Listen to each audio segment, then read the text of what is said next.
Ibu, Bapak, dan saudara-saudara, sebelum kita dengar firman Tuhan, mari kita satu di dalam doa. Bapa yang baik, kami sungguh bersyukur karena setiap kami berharga di hadapan-Mu. Karena itu Engkau berkenan memberikan kepada kami sebuah kesempatan untuk hidup yang baru. Ini kami Tuhan. Kami mau belajar menghargai kesempatan yang Tuhan beri dengan hidup berpadanan dengan firman-Mu. Karena itu saat ini kami memohon Roh Kudus hadir di tengah-tengah kami, mengurapi setiap kami, supaya ketika kami membuka Alkitab kami dan membacanya, Roh Kudus menolong kami membaca firman Tuhan dengan baik. Roh Kudus menolong kami untuk mengerti apa yang menjadi kehendak Tuhan di dalam kehidupan kami. Dan Roh Kudus jugalah yang bersama-sama dengan kami mewujudkan firman itu di dalam keseharian kami. Pakai hamba-Mu yang akan menyampaikan kebenaran firman-Mu. Urapi hamba-Mu ini dengan Roh-Mu yang kudus, supaya hamba-Mu boleh berkata-kata sesuai dengan kehendak Tuhan. Kami memberi diri sama seperti seorang murid yang siap mendengar Bapaknya. Kami membuka telinga kami dan hati kami, serta hidup kami, untuk dikuasai oleh Roh Kudus, supaya firman Tuhan boleh mewarnai seluruh kehidupan kami. Kami siap mendengar di dalam nama Tuhan Yesus Kristus. Kami berdoa. Amin.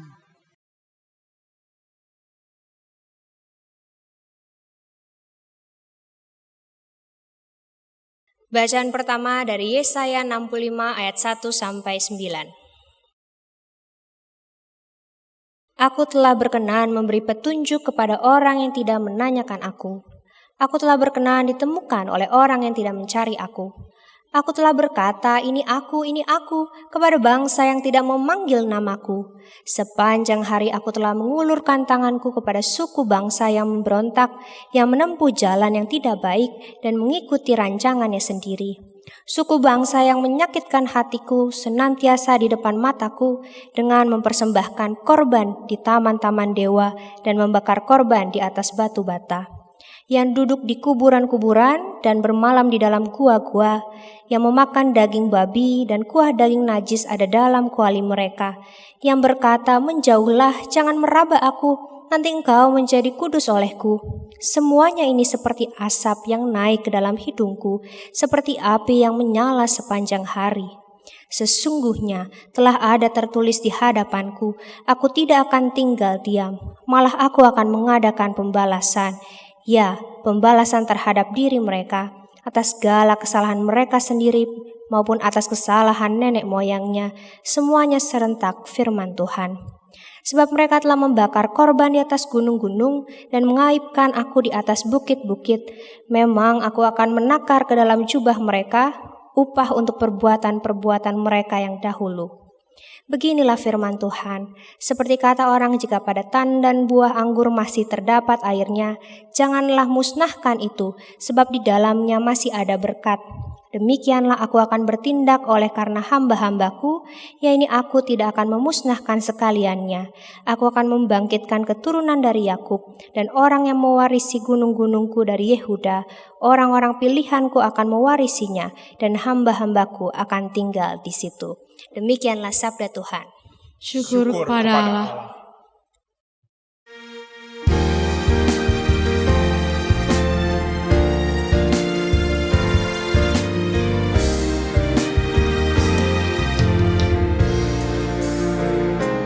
Karena Tuhanlah yang punya kerajaan, yang memerintah bangsa-bangsa. Karena Tuhanlah yang punya kerajaan, yang memerintah bangsa-bangsa. Karena Tuhanlah yang punya kerajaan, yang memerintah bangsa-bangsa. Karena Tuhanlah yang punya kerajaan,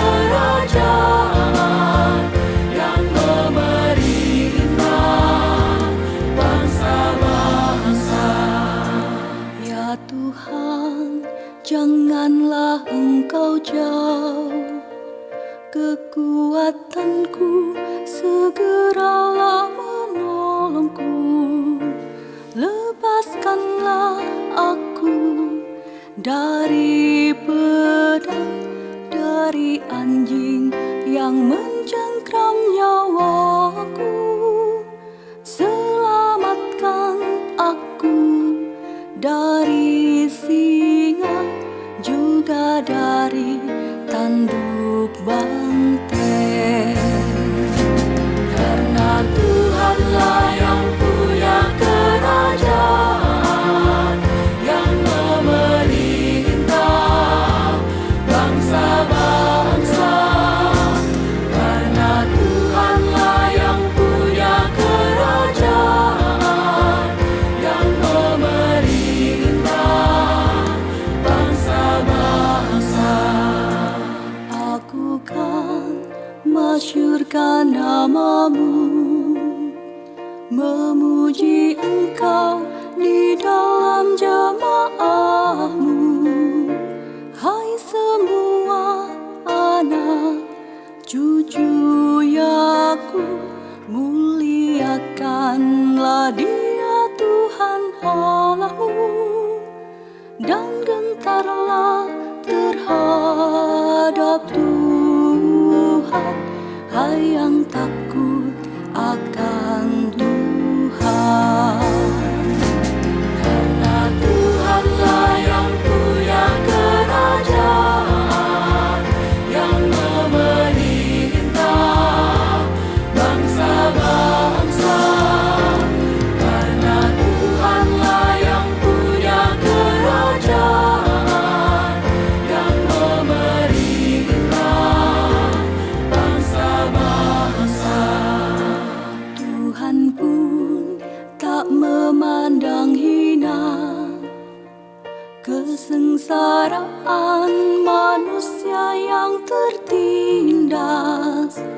Ia tidak sembunyikan wajah bagi orang yang hina dan tertindas. Didengarnya juga teriakan yang meminta pertolongan. Karena Tuhanlah yang punya kerajaan, yang memerintah bangsa-bangsa. Karena Tuhanlah yang punya kerajaan, yang memerintah bangsa-bangsa. Nazarku kan ku bayar semua di depan orang yang takut akan Tuhan. Ku memuji Tuhan dengan senang, kan ku puji dalam jemaah yang besar.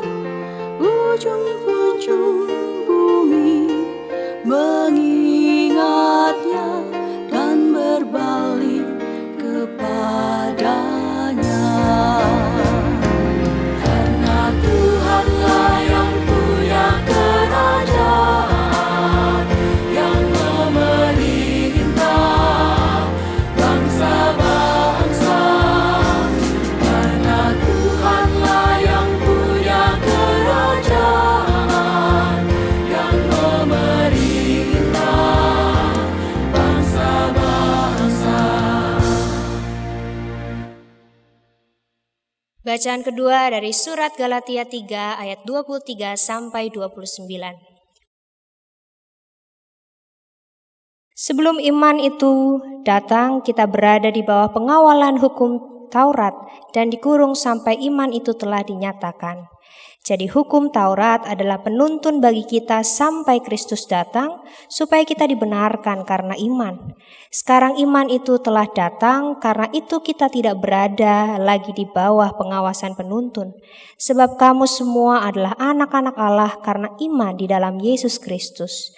Karena kamu semua yang dibaptis dalam Kristus telah mengenakan Kristus. Dalam hal ini tidak ada orang Yahudi atau orang Yunani, tidak ada hamba atau orang merdeka, tidak ada laki-laki atau perempuan, karena kamu semua adalah satu di dalam Kristus Yesus. Dan jikalau kamu adalah milik Kristus, maka kamu juga adalah keturunan Abraham dan berhak menerima janji Allah.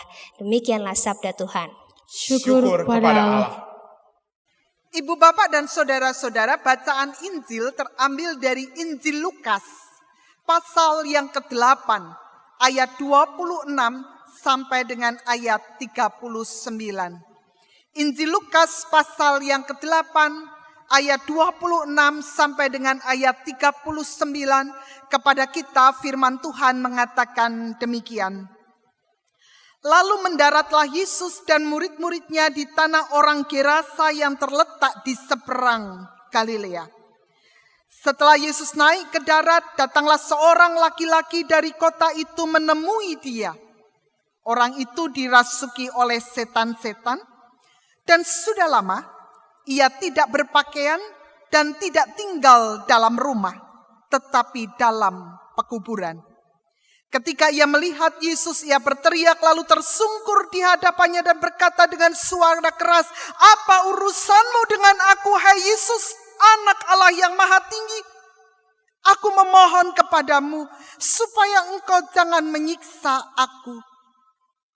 Ia berkata demikian sebab Yesus memerintahkan roh jahat itu keluar dari orang itu. Karena sering roh itu menyeret-nyeret dia, maka untuk menjaganya ia dirantai dan dibelenggu. Tetapi ia memutuskan segala pengikat itu dan ia dihalau oleh setan itu ke tempat-tempat yang sunyi.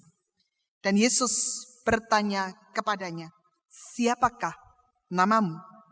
Jawabnya, "Legion," karena ia kerasukan banyak setan. Lalu setan-setan itu memohon kepada Yesus supaya ia jangan memerintahkan mereka masuk ke dalam jurang maut. Adalah di sana sejumlah besar babi yang sedang mencari makan di lereng gunung. Lalu setan-setan itu meminta kepada Yesus supaya ia memperkenankan mereka memasuki babi-babi itu. Yesus mengabulkan permintaan mereka.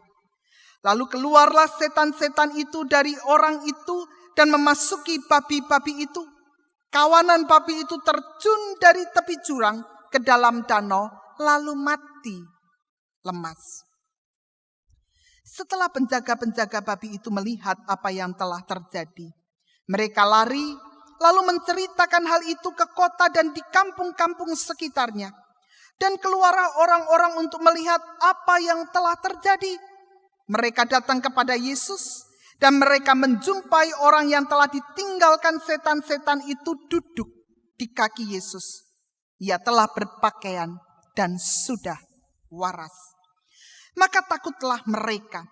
Orang-orang yang telah melihat sendiri hal itu memberitahukan kepada mereka bagaimana orang yang dirasuk setan itu telah diselamatkan. Lalu seluruh penduduk daerah Gerasa meminta kepada Yesus supaya ia meninggalkan mereka, sebab mereka sangat ketakutan. Maka naiklah ia ke dalam perahu, lalu berlayar kembali. Dan orang yang telah ditinggalkan setan-setan itu meminta supaya ia diperkenankan menyertainya.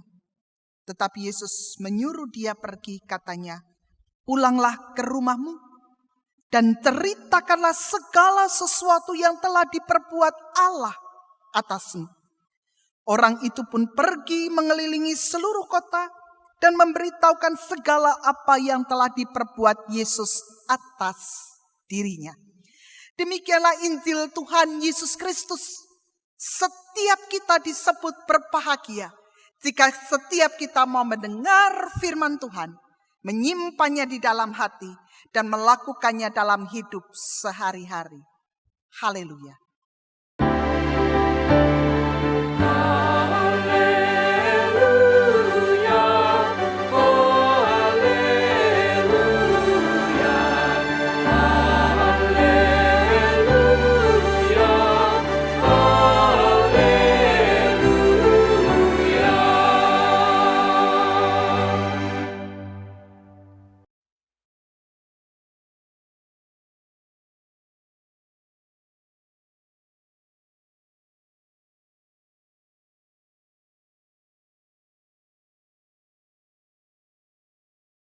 Saudara-saudara yang dikasihi Tuhan Yesus Kristus, kita seringkali menggambarkan hidup manusia itu seperti sebuah buku.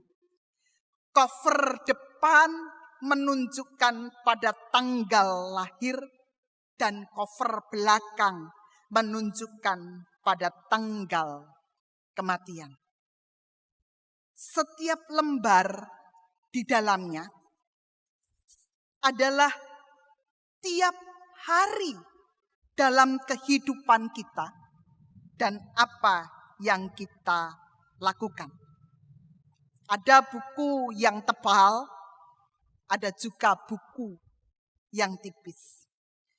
Ada buku yang menarik untuk dibaca, tapi juga ada buku yang tidak menarik untuk dibaca. Sekali tertulis di sana, maka tulisan itu dapat dibaca oleh banyak orang. Nah, tetapi saudara-saudara, hebatnya, seburuk apapun halaman yang sebelumnya kita tuliskan, selalu tersedia halaman baru, halaman selanjutnya yang putih, bersih, baru, tiada bercacat, untuk siap ditulis hal yang baru. Saudara-saudara, ketika kita menggambarkan hidup manusia sama seperti sebuah buku, maka kita mengatakan demikian juga dengan hidup kita. Seburuk apapun hidup kita kemarin, Tuhan selalu menyediakan hari baru untuk kita. Tuhan memberi kesempatan baru untuk kita melakukan sesuatu yang lebih baik, memuliakan Allah. Kalau kemarin ada cerita yang kita tuliskan tidak menyenangkan, maka hari ini menjadi sebuah kesempatan untuk kita menuliskan hal yang baru, yang lebih baik dari kemarin. Nah, saudara-saudara, kalau kita menggambarkan hidup manusia itu sama seperti sebuah buku. Pertanyaannya adalah bagaimana kita menulis dan mengisi lembar kehidupan setiap hari yang Tuhan berikan kepada kita. Lembaran yang seperti apa? Yang menarik untuk dibaca? Atau yang membosankan dan tidak menyenangkan untuk dibaca? Saudara-saudara, ada sebuah cerita. Seorang bapak mengatakan, ya, kalau mau dilihat lembaran hidup, maka seringkali lembaran yang dituliskan dari hari ke hari, sesuatu yang mungkin tidak memuliakan nama Tuhan, kalau bisa saya katakan. Mungkin lembaran yang saya tuliskan itu bukanlah sesuatu yang indah dan menyenangkan. Mengapa? Bapak ini bercerita, baru saja saya pergi ke sebuah toko bangunan. Lalu saya bertanya, saya membutuhkan paku, apakah ada? Penjual itu mengatakan, oke, mau beli paku apa? Paku besi atau paku beton? Sang bapak mengatakan, paku beton, Mbak. Besar atau kecil? Paku betonnya yang besar. Oh maaf, paku betonnya yang besar habis. Yang kecil ya enggak apa-apa. Yang kecil juga habis. Ya sudah, kalau paku betonnya habis ya sudah. Paku besi juga enggak apa-apa. Yang besar, yang sedang, atau yang kecil? Yang besar. Pertanyaan itu sudah membuat saya mulai jengkel. Kenapa? Dia tanya paku beton atau paku besi. Saya mengatakan paku beton. Dia masih tanya yang besar atau yang kecil. Jawabannya habis. Lah mbok enggak usah ditanya. Langsung saja yang ada adalah paku besi. Ketika saya mengatakan ya sudah paku besi. Sekali lagi dia bertanya, paku besinya yang besar, yang sedang, atau yang kecil? Saya mengatakan yang besar. Apa yang dikatakan oleh penjual itu? Yang besar habis. Adanya yang sedang atau kecil. Ya sudahlah, yang sedang tidak apa-apa. Berapa? Saya mengatakan ya sudah, saya beli 1/4 saja. Tahu pertanyaan selanjutnya? Dibungkus apa enggak? Ya saya langsung marah. Saya mengatakan dimakan di sini. Saudara-saudara, lihatlah bahwa seringkali kita mengisi dan menulis lembaran kehidupan kita dengan hal-hal yang seringkali tidak menyatakan, tidak mengekspresikan kasih Tuhan yang tinggal di dalam kita. Dalam kehidupan sehari-hari, tulisan yang kita ukir di dalam lembar kehidupan seringkali tidak menunjukkan bahwa kita ini adalah anak Tuhan. Nah, ketika bercerita tentang pengalaman sang bapak beli paku di toko bangunan, bapak yang lain mengatakan, enggak cuma kamu, saya itu juga ngalami kalau saya mau melihat lembar kehidupan yang saya tuliskan, maka saya mengatakan lembarannya itu tidak menarik untuk dibaca. Mengapa? Bapak ini bercerita, saya pulang dari kerja dengan kondisi yang sangat lelah. Saya tahu hari ini saya berulang tahun. Saya tahu betul. Saya punya banyak persoalan di tempat kerja.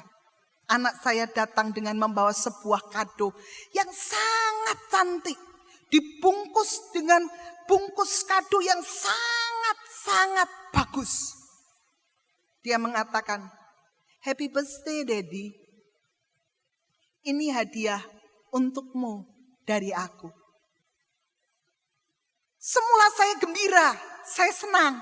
Anak saya bisa memberi hadiah. Ini dari mana? Tapi dengan sangat antusias saya segera membuka kado itu. Dan apa yang saya temukan ketika saya buka bungkusnya, saya buka kotaknya, tidak ada isinya. Lalu saya segera bertanya kepada anak saya, apa maksudmu memberi hadiah yang seperti ini? Kamu membuang-buang uang dengan membeli kertas kado yang cantik yang hanya dibuang begitu saja. Apa maksudnya? Anak saya mengatakan, itu hadiah saya untuk ayah. Dan saya sudah memasukkan banyak ciuman yang saya berikan untuk hadiah ulang tahun kali ini. Sang ayah mengatakan, ketika saya melihat kotak yang kosong, maka ekspresi yang saya tunjukkan adalah segera marah. Dan saya mengatakan, lembar hidup yang saya tulis bukanlah lembar hidup yang menyaksikan saya ini anak Tuhan. Saudara-saudara, banyak dari kita yang seringkali menuliskan di dalam lembar kehidupan, tidak menunjukkan bahwa ada ekspresi cinta yang Tuhan bagikan di dalam kehidupan kita. Lembar yang kita isi bukanlah lembar yang menyaksikan dan memperlihatkan bahwa kita ini adalah anak Tuhan. Tetapi kita seringkali menunjukkan bahwa kita ini adalah manusia dunia yang tidak lebih baik dari yang lain. Nah, saudara-saudara, jika kita melihat bacaan kita, ada satu hal yang menurut saya sangat menarik. Kita menemukan ada seorang laki-laki. Dikatakan orang itu adalah orang Gerasa. Dan kalau kita mencoba melihat dalam bacaan kita, maka orang laki-laki itu memiliki lembar kehidupan yang buruk. Mari kita perhatikan di dalam ayat yang ke-27. Di sana ditunjukkan bahwa orang laki-laki itu datang kepada Yesus. Dikatakan orang itu dirasuki oleh setan-setan. Dan sudah lama ia tidak berpakaian dan tidak tinggal di dalam rumah, tetapi di dalam pekuburan. dirasuki oleh setan-setan, dan dalam bacaan kita mengatakan siapa namamu, dia dirasuki oleh legion karena jumlahnya banyak. Dia sudah lama tidak berpakaian, tidak tinggal di dalam rumah, tetapi di dalam pekuburan. Kalau kita melanjutkan di dalam ayat yang ke-28, maka ditunjukkan bahwa orang laki-laki itu berteriak-teriak. Dia mengatakan, apa urusanmu dengan aku, hai Yesus, anak Allah yang maha tinggi? Aku memohon kepadamu supaya engkau jangan menyiksa aku. Dia berteriak-teriak. Ayat 29, kalau kita mau melihat di sana, ditunjukkan bahwa orang ini seringkali dirantai dan dibelenggu, tetapi ia memutuskan segala pengikat itu dan dihalau oleh setan itu ke tempat yang sunyi. Saudara-saudara, kalau kita mau mencoba memperhatikan ayat 27 sampai dengan ayat 29, maka kita melihat bagaimana hidup yang dijalani oleh orang laki-laki yang berasal dari Gerasa ini. Kita akan mengatakan lembaran kehidupannya sangat menyedihkan. Lembar kehidupan yang sedang ia tulis bukanlah lembar kehidupan yang membahagiakan. Mengapa? Karena dia kehilangan nilai sebagai ciptaan Tuhan yang sungguh amat baik. Ia kehilangan martabat dan kehormatannya sebagai seorang manusia. Ia terisolasi dari kehidupan sosial. Kehidupannya bukanlah kehidupan yang menyenangkan. Tetapi apa yang terjadi, saudara-saudara? Sekali lagi kalau kita memperhatikan bacaan kita, ketika Yesus tiba di Gerasa, mendarat di tanah orang Gerasa, Yesus berjumpa dengan laki-laki yang ada di dalam kehidupan yang penuh dengan penderitaan itu. Ayat 29 ditunjukkan di sana.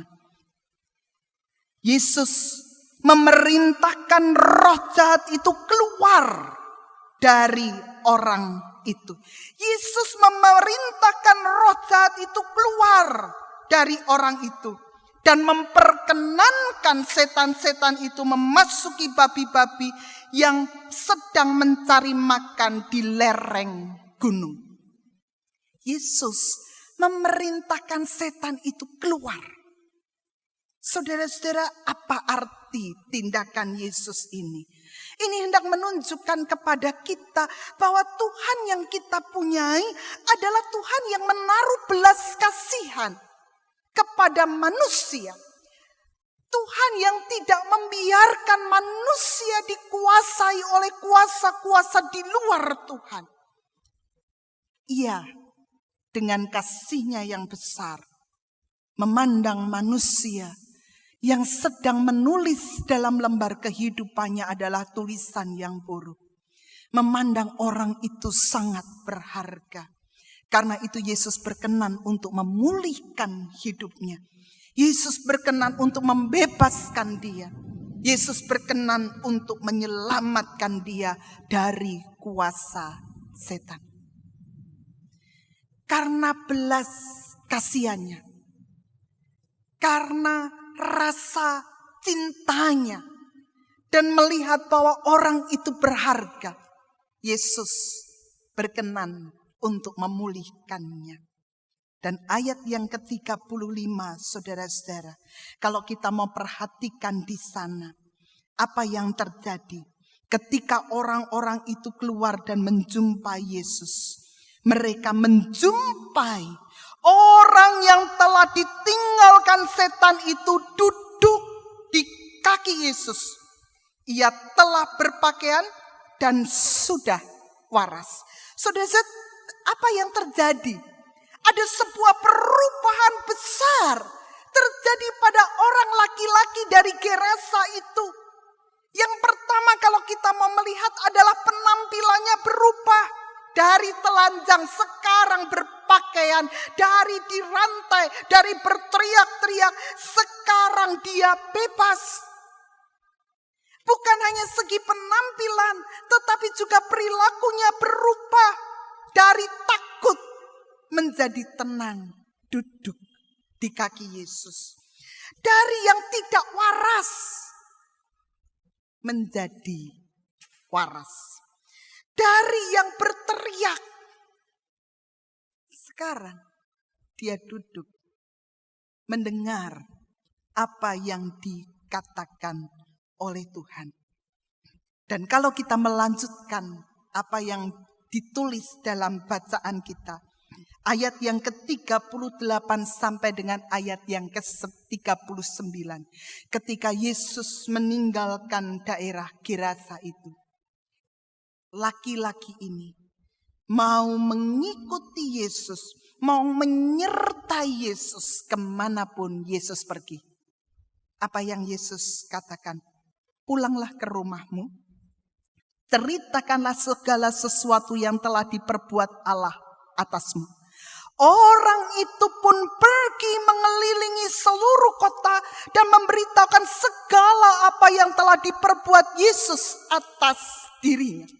Saudara-saudara, kalau kita mau memperhatikan, maka kita menemukan ada perubahan yang luar biasa terjadi pada laki-laki Gerasa ini.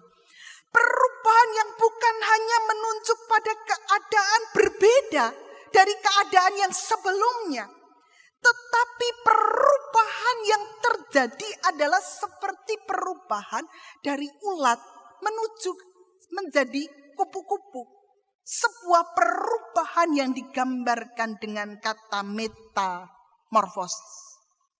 Dari dikuasai setan, sekarang dikuasai oleh kasih Allah. Dari yang tidak waras menjadi waras.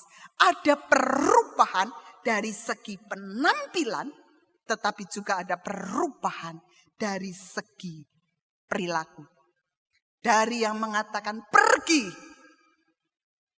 sekarang dia mengatakan aku mau mengikuti engkau.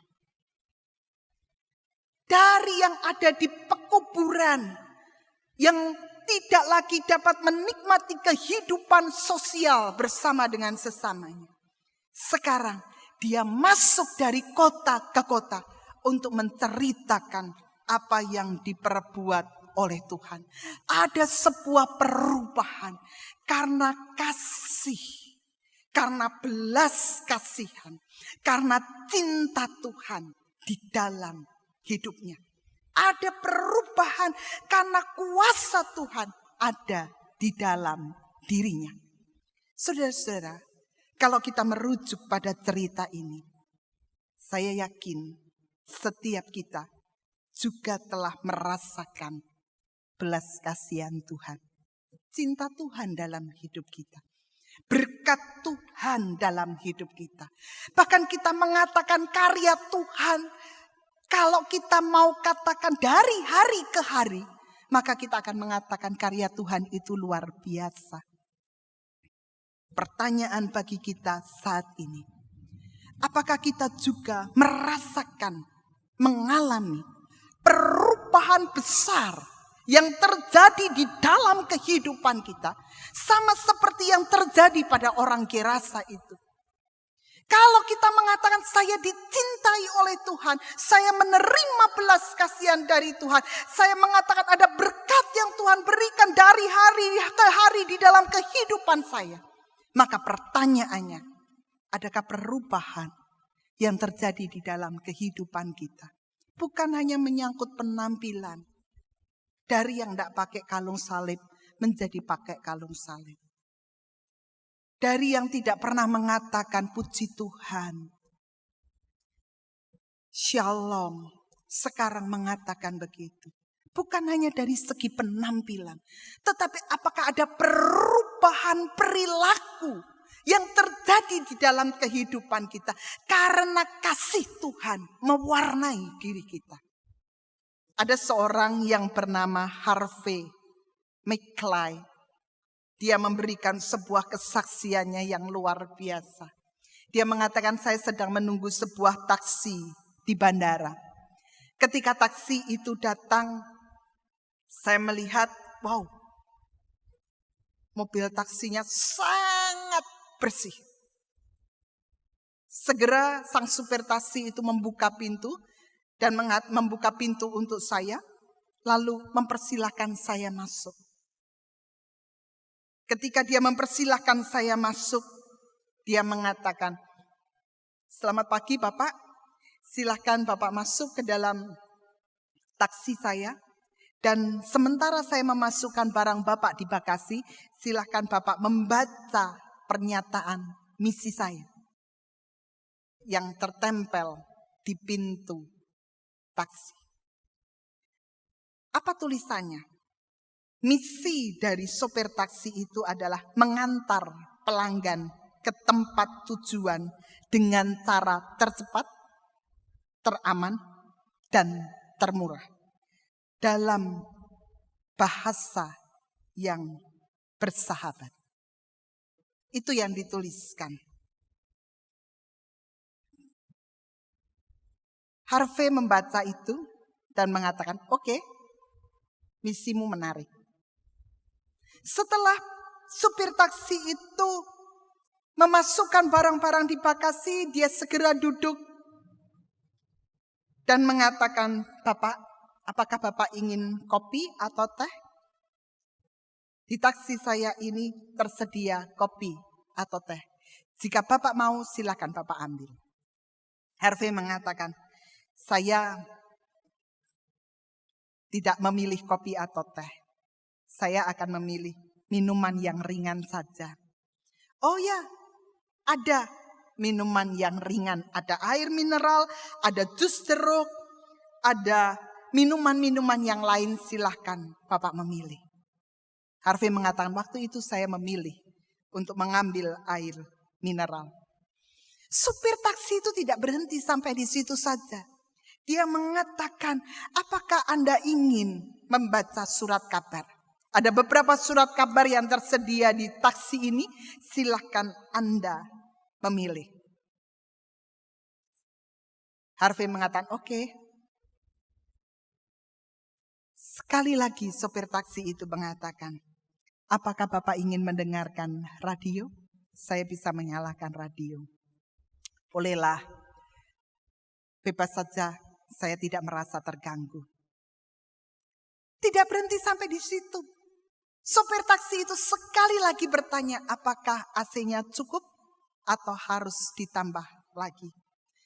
Pertanyaan dan pelayanan yang diberikan oleh sopir taksi itu membuat Harvey ini bertanya, apakah Anda melayani semua pelanggan dengan seramah dan sebagus ini? Apa yang dikatakan oleh sang sopir taksi? Dia mengatakan, ya tidak selalu. Saya baru melakukan ini 2 tahun belakangan ini. Tahun yang lalu saya masih seperti sopir taksi yang lain yang seringkali mengeluh kurang pelanggan, cuaca yang buruk, pelanggan taksi yang berlaku semena-mena. Saya mengisi hari-hari saya dengan keluhan-keluhan yang tidak menyenangkan. Saya mengisi lembaran kehidupan yang saya jalani 2 tahun yang lalu, setahun yang lalu. Dengan penuh keluhan. Sampai satu kali ketika saya beribadah. Saya mendengar sebuah cerita. Bahwa Tuhan memberi kepada kita lembar kehidupan yang baru. Kalau hari ini buruk, besok itu masih diberi kesempatan 1 lembar yang bersih untuk kita tulis. Mau menulis apa dalam hidup ini? Tulisan itu tidak ditentukan oleh orang lain, oleh keadaan dan situasi yang kita hadapi. Tetapi ditentukan oleh bagaimana kita memaknai kehidupan. Dari situ saya merubah kehidupan saya. Saya dicintai oleh Tuhan. Saya dikasihi oleh Tuhan. Saya belajar untuk menuliskan cinta Tuhan itu di dalam keseharian saya. Kalau Bapak bertemu saya 1 tahun yang lalu, mungkin Bapak tidak akan melihat saya seperti saat ini. Saudara-saudara, orang yang menemukan cinta Tuhan, yang merasakan kuasa dan belas kasihan Tuhan, dia akan mengalami perubahan besar terjadi di dalam dirinya. Nah, biarlah setiap kita juga boleh merasakan perubahan besar karena kita bertemu dan menikmati cinta Tuhan dalam keseharian kita. Tuhan memberkati. Amin.